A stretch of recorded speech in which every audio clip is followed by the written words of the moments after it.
नमस्कार मित्रांनो, अस्सल मराठी कोकणकर या चॅनलवर मी थेट कोकणातून माझे गाव खैरे तरपतुडील या ठिकाणी मच्छी तयार करण्याचे तलाव दाखवत आहे।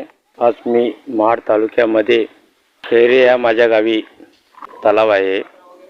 छोटे मासे आणून यात तलावामध्ये ठेवतात आणि त्यांना खाणं घालून मोठे करून नंतर धरणामध्ये सोडतात।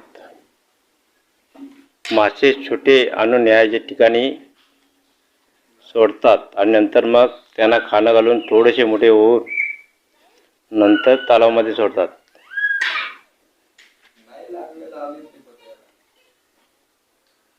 सुंदर असा डोंगरामध्ये पायथ्याखाली गाव बसलेला आहे।